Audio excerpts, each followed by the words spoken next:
रिकर्शंस होता क्या है, आपका टाइम बचाने के लिए मैंने इसकी एक डेफिनेशन लिख कर रखी है आपके लिए।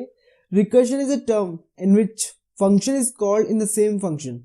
मतलब कि अब तक आपने फंक्शन लूप्स को देखा था कि वो बार बार बार बार बार बार चला करते थे, बट आज आप फंक्शंस को देखोगे कि फंक्शन को फंक्शन के अंदर ही कॉल किया जाएगा। मतलब वो दोबारा चलना चालू हो जाएगा, दोबारा चलना चालू हो जाएगा। कब तक चलेगा? जब तक उसे एक पर्टिकुलर कंडीशन नहीं मिल जाएगी, और उसकी पर्टिकुलर कंडीशन होती है परफेक्ट रिटर्न। मतलब किसी भी फंक्शन को अगर परफेक्ट रिटर्न मानना हो, मतलब कि उसे पूरी तरह से रिटर्न कर देना हो, तो उसके लिए रिटर्न ही होता है। तो नहीं समझ आया? कोई दिक्कत नहीं यार, एग्जाम्पल के बिना कैसे, तो देख लेते हैं एग्जाम्पल। तो इस वीडियो में हम एक प्रोग्राम बनाएंगे। क्या? Factorial finder using recursions. तो रिकर्शंस की मदद से हम एक फैक्टोरियल फाइंडर बनाएंगे। Looks exciting. अगर आपको फैक्टोरियल नहीं पता कि फैक्टोरियल क्या होता है, तो मैं वो भी बता दूं आपको कि अगर हम 4 का फैक्टोरियल निकालते हैं तो हमारे पास होता है 4 इंटू 3 इंटू 2 इंटू 1। और अगर हम 3 का फैक्टोरियल निकालते हैं तो 3 इंटू 2 इंटू 1। डेट मीन्स जो भी हमारा नंबर है n, उससे n-1 तक हमारा जाता है। n-1 तक मतलब n-1 हर बार होता रहता है, मल्टीप्लाई होती रहती है n-1 से। और कब तक जाता है? इसे लगा दूं हल्का सा। और कब तक जाता है? जब तक ये 1 तक नहीं आ जाता। तो ये होता है हमारा फैक्टोरियल। तो जल्दी से देख लेते हैं, अपना एक प्रोग्राम बना लेते हैं फैक्टोरियल फाइंडर का, बट रिकर्शंस के साथ। तो यहाँ पर अब हम एक वेरिएबल डिक्लेयर कर देते हैं n। तो वेरिएबल ये n किस लिए है? n का काम सिर्फ इतना है यूजर से नंबर लेने का जिसका वो फैक्टोरियल फाइंड करना चाहता है। तो उसके लिए एक मैसेज प्रिंट कर देते हैं, cout and number to find its factorial. ठीक है। तो हम यूजर से पूछ लेंगे भाई एक नंबर एंटर कर दे जिससे हम फैक्टोरियल फाइंड कर सकें। तो यहाँ पर एंडल लगा दिया। तो एंडल लगाने के बाद में कॉमन सी बात है, वो कुछ ना कुछ तो देगा। अब जो भी कुछ देगा उसे कर लेंगे सेव। किसके अंदर सेव कर लेंगे? एन के अंदर। तो हमने यूजर से नंबर ले लिया। अब अपना एक फैक्टोरियल का एक फंक्शन बना लेते हैं। अपना फैक्टोरियल का एक फंक्शन बनाते हैं, थोड़ा नीचे कर लेते ताकि आपको अच्छे से चमके। तो यहाँ पर फैक्ट के नाम से अपना एक फैक्टोरियल का फंक्शन बना लेते हैं, और वो कुछ ना कुछ रिटर्न करेगा। डेट मीन्स उसको इंटी टाइप का मतलब उसका कंडीशन देंगे इंटी टाइप की। और यहाँ पर ये क्या लेगा? एक आर्ग्यूमेंट लेगा n। ठीक है।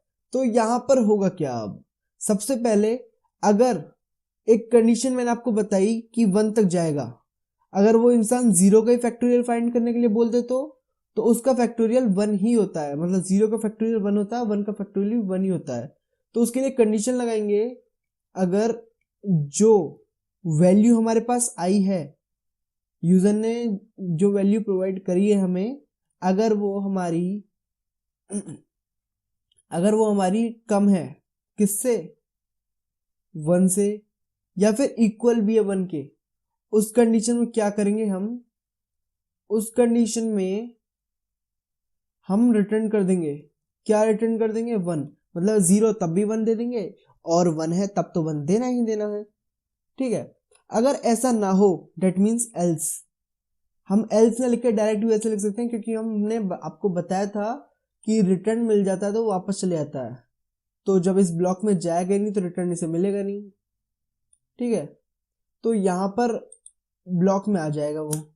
यहाँ पर क्या होगा? यहाँ पर वो रिटर्न कर रहा होगा। क्या रिटर्न करेगा? सबसे पहले तो वही नंबर। अगर मान लो 4 का फैक्टोरियल फाइंड करना, सबसे आगे तो वही नंबर आएगा। मल्टीप्लाई किससे? मल्टीप्लाई जो हमारा फंक्शन है उसी को कॉल कर लेंगे यहाँ पर n-1 पर। ठीक है। तो पहले तो इसे अब नीचे कॉल करके इसे रन कर देते हैं, उसके बाद इसकी वर्किंग समझेंगे वर्क कैसे कर रहा है। तो यहाँ पर हमारा फंक्शन उसे कर लेते हैं कॉल फैक्ट n-1। यहाँ इसे कॉल कर लिया। कॉल करने के बाद में जो भी ये वैल्यू प्रोवाइड करा रहा है उसे कर लिया सी आउट। तो देख लेते हैं। And number to find its factorial. अगर मैं यहाँ पर 4 डालूं तो 6 आ रहा है, कैसे आ रहा है देखते हैं जरा। 4 5 6, ओह माय गॉड। अगर वैल्यू हमारी 1 से कम है या इक्वल है, ठीक है, उसके बाद रिटर्न कर दो 1, ठीक, return N two factor n-1।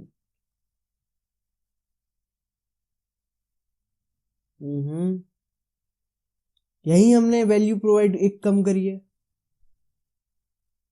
ठीक है। तो enter number to find its factorial. अगर 4 करेंगे तो 24 आ गया। दोबारा रन कर लेते हैं, जो हमारे लिए पिछली बार आंसर आया था n-1 मतलब 3 का क्या होगा, 3 इंटू 2 6। तो पहले इसकी वर्किंग देख लेते हैं। फॉर एग्जाम्पल अगर n की वैल्यू यूजर ने दी है 4, अगर n की वैल्यू यूजर ने दी है 4, तो उस कंडीशन में क्या होगा आपको आज वही बताएंगे यहां पर। तो यूजर ने दिया 4, जब यूजर ने 4 देगा तो सबसे पहले वो अंदर आएगा, आने के बाद यहाँ कंडीशन चेक होगी सबसे ऊपर, क्या जो n की हमारी वैल्यू है वो 1 से छोटी है। तो n की वैल्यू क्या है 4, तो 1 से छोटी तो नहीं है, तो वो नीचे आ जाएगा। कहाँ नीचे आ जाएगा, इस ब्लॉक से बाहर यहाँ पर। तो रिटर्न में सबसे पहले तो n लिखेगा वो, उसके रिटर्न करेगा वो n की क्या वैल्यू है यहाँ पर 4, मल्टीप्लाई। यहां पर देखो एक फंक्शन उसने दोबारा से कॉल कर दिया fn-1, डेट मीन्स f3। 4 के लिए n-1 का मतलब होगा f3, ठीक है। तो जैसे कि अब यहां पर f3 की वैल्यू आनी है, यहां पर फैक्ट 3 की वैल्यू आनी है अब यहां पर मल्टीप्लाई में। अब फैक्ट 3 की वैल्यू जैसे कैसे आएगी वही देखने वाली बात है। n-1 यहां कर दिया। अब यहां क्या होगा, अब ये जो हमारा जब हमारा फंक्शन कॉल होगा ना, उसे हम ऐसे डिनोट करेंगे। अब ऐसे यहां पर अब वैल्यू है हमारी n की 3, n की वैल्यू आ गई हमारी 3। तो 3 आने के बाद अब क्या होगा, यहाँ चेक होगा कि 3 हमारा 1 से छोटा है, नहीं 1 से छोटा नहीं है। फिर ये रिटर्न इस ब्लॉक में आ जाएगा। तो रिटर्न करने में सबसे पहले n की वैल्यू रिटर्न करेगा। तो n की वैल्यू क्या है 3, मल्टीप्लाई, फिर हमारा फंक्शन कॉल हो गया। तो फिर ऊपर जाएगा, n की वैल्यू हो गई 2। तो क्या चेक करेगा 2 हमारा 1 से छोटा है, नहीं छोटा नहीं है। तो फिर वापस रिटर्न करेगा, सबसे पहले रिटर्न कर देगा 2 की वैल्यू, मतलब 2 रिटर्न कर देगा। सबसे पहले रिटर्न करेगा मल्टीप्लाई। अभी तक हमारा फैक्टोरियल n-1 पूरी तरह से सॉल्व नहीं हुआ। उसके बाद दोबारा से यहाँ पर फंक्शन कॉल हो गया। तो फंक्शन जैसे ही कॉल होगा, अब की बार वैल्यू हो गई है यहाँ पर 1। तो 1 वैल्यू जैसे ही हुई है, तो 1 होने के बाद क्या होगा, चेक होगा क्या इक्वल टू 1 है, हाँ 1 है, तो रिटर्न हो जाएगा 1। अब की बार ये वैल्यू पूरी तरह से सॉल्व हो गई है। अब की बार सिर्फ 1 आया है इसके पास में। यहाँ पर जैसे ही 1 आया, डेट मीन्स क्या हो गया 4 into 3 into 2 into 1 and that's the required answer. यही चीज हमारी यहाँ पर मल्टीप्लाई होकर आ जाएगी और यही हमें शो हो जाएगा। Hope you guys find this video helpful. If you अब एक ही मेन फंक्शन के अंदर कई सारे फंक्शंस को हम कॉल करेंगे जिनका सेम नाम होगा, उसे ही बोल देंगे हम फंक्शन ओवरलोडिंग। और कैसे कॉल करेंगे एक ही नेम के को कई सारे काम करने के लिए, वही चीज हमें इस वीडियो में देखनी है। तो लेट्स गेट स्टार्टेड। तो यहाँ पर अब सबसे पहले मेन सेक्शन के अंदर आ जाता हूँ। यहाँ आने के बाद में एक मोस्ट स्वीट एंड सिंपल सा एग्जांपल ले लेता हूँ जिससे आप सबको अच्छे से क्लियर हो जाए। यहां पर सबसे पहले अपने कुछ वेरिएबल्स बना लेता हूं, a b c बना लिए। डिक्लेयर करने के बाद में इनकी वैल्यूज को या तो मैं यूजर से ले सकता हूं या फिर मैं खुद दे सकता हूं। चलो यूजर से ले लेता हूं, थोड़ा अच्छा भी लगेगा। आप भी कहो यार सारे मैं खुद अपने आप दे देता हूं। अगर आपको ध्यान नहीं आ रहा मैं किस बारे में बात कर रहा हूं, तो मैं अब तक कई सारी वीडियोस बना चुका हूं। हम पढ़े थे अपना C++ course using turbo C++। तो यहां पर अब एक मैसेज देते हैं यूजर को, enter value of a C out O and L. तो यहां पर एंड लाइन कर देंगे, उसके बाद में सीन दे देंगे, जो भी वैल्यू यूजर प्रोवाइड कराएगा उसे a में सेव कर देंगे। ये मैं कई बार बता चुका, अब तक यही चल रहा है। उसके बाद में सी आउट कर देंगे। सी आउट करने के बाद फिर मैसेज दे देंगे एंटर वैल्यू ऑफ बी, उसके बाद में यहाँ एंडल, और जो भी यूजर प्रोवाइड कराएगा उसे कर लेंगे हम सी इन, मतलब स्टोर कर लेंगे। किस में स्टोर करेंगे? बी वाले वेरिएबल में। और चलो आगे, उसके बाद में फिर सी आउट, फिर मैसेज देंगे एंटर वैल्यू ऑफ सी, मतलब सी की वैल्यू लिख दो, फिर हैंडल किया, और जो भी वैल्यू देगा उसे हम सेव कर लेंगे। कहाँ सेव कर लेंगे? सी में सेव कर लेंगे। तो सी में सेव होने के बाद में यहाँ पर अब क्या करेंगे, सी में जब सेव हो जाएगा तो यहाँ पर अपने फंक्शंस बनाएंगे। अब पहले फंक्शन बना लेते हैं अपने 2-3। सबसे पहला जो फंक्शन बनाएंगे नॉर्मल सम का फंक्शन बना लेते हैं, और जो रिटर्न करेगा int टाइप का डेटा, और जो लेगा भी 2 int variables as arguments, int a int b। और इसमें रिटर्न क्या करेगा? ये रिटर्न कर देगा a plus B, simple simple. यहाँ पर a प्लस बी सम हमारा रिटर्न कर देगा। और इसी तरह हम एक फंक्शन और बना लेते हैं मल के नाम से, समझ गए होंगे, मल्टीप्लाई। तो मल्टीप्लाई में एक होगा जो 2 आर्ग्यूमेंट्स लेगा, int a int b, और ये क्या रिटर्न करेगा? ये रिटर्न करेगा a इंटू बी, ठीक है।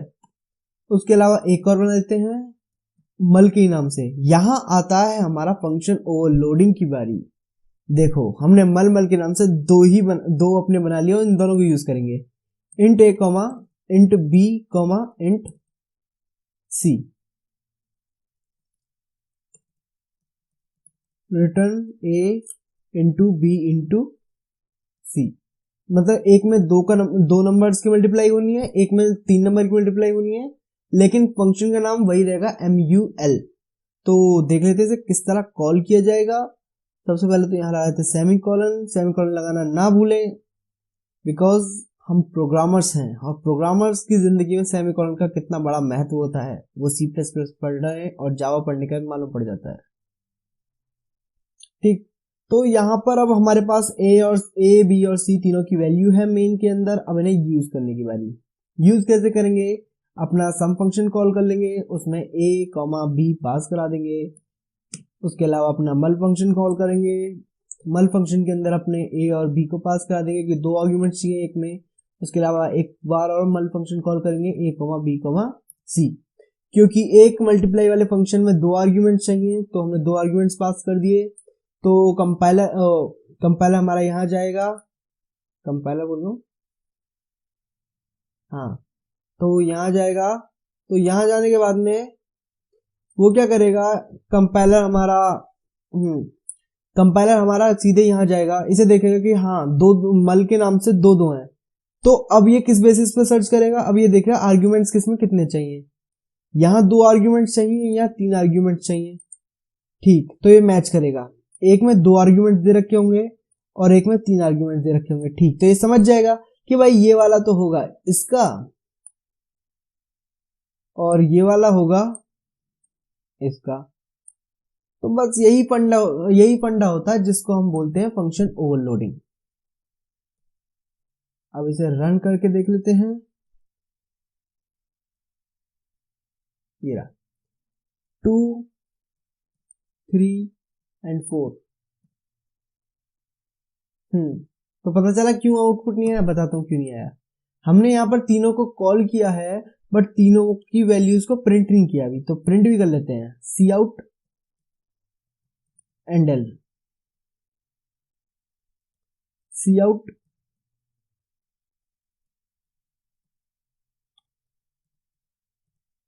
एंडल, सी आउट एंडल। तो जैसे कि आप देख सकते हो अब तीनों की वैल्यू हमने प्रिंट भी करा दी है। तो देख लेते हैं आउटपुट 2, 3, 4। तो इसका सबसे पहले चला हमारा सम फंक्शन, और सम के अंदर थी हमारी ए और बी वैल्यूज, तो 2+3 का वैल्यू आ गई 5 और 2 × 3 की वैल्यू आ गई 6 और 4 × 3 × 2 की वैल्यू आ गई 48। 12 12 12 2 24, ये 24 आनी चाहिए थी, फिर 48 क्यों आ रही है?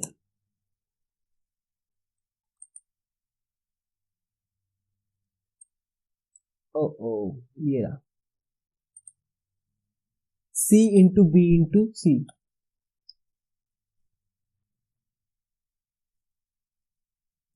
2 3 4 5 6 24, तो अब सही है। आई होप गाइस कि आपको ये हमारा फंक्शन ओवरलोडिंग अच्छे से समझ आ गया होगा।